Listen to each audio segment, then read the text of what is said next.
এর থেকে সহজভাবে আর ভর্তা বানানো যায় না। মাত্র 10 মিনিটে ভর্তা বানিয়ে নিয়েছি। দিয়ে দিচ্ছি লাউয়ের চামড়া 1 কাপ পরিমাণ। ঝাল অনুযায়ী কাঁচামরিচ দিবেন। আমি একটু বেশি দিয়েছি। সামান্য পরিমাণ রসুন আর পেঁয়াজ দিব। 4টি শুটকি দিয়েছি। পরিমাণ মতো লবণ দিয়ে 1/2 কাপ পরিমাণ পানি দিয়েছি। 5 থেকে 10 মিনিট সময় নিয়ে চুলার আঁচ লোতে রেখে সিদ্ধ করে নেব।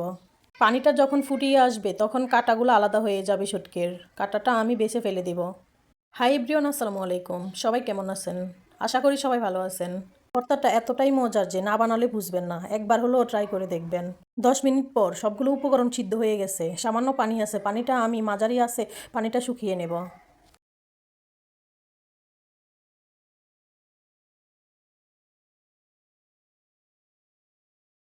দেখেই বুঝতে পারছেন সিদ্ধ হয়ে নরম হয়ে গেছে উপকরণগুলো। এখন আমি চুলার আঁচ বন্ধ করে দিব। ভিডিওতে যারা লাইক কমেন্ট শেয়ার করেন তাদেরকে মন থেকে দোয়া এবং ভালোবাসা।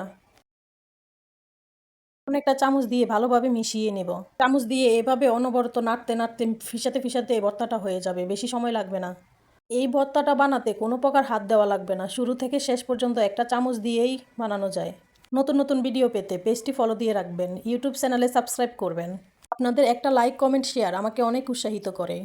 চামচ দিয়ে মেশাতে মেশাতে কিছুক্ষণ পর ভর্তাটা হয়েছে। এখন আমি চামচ দিয়ে একটা বাটিতে নিয়ে নেব। ধৈর্য সহকারে ভিডিওটি দেখার জন্য ধন্যবাদ। আজকে ভিডিওটি এখানে শেষ করলাম। আসসালামু আলাইকুম।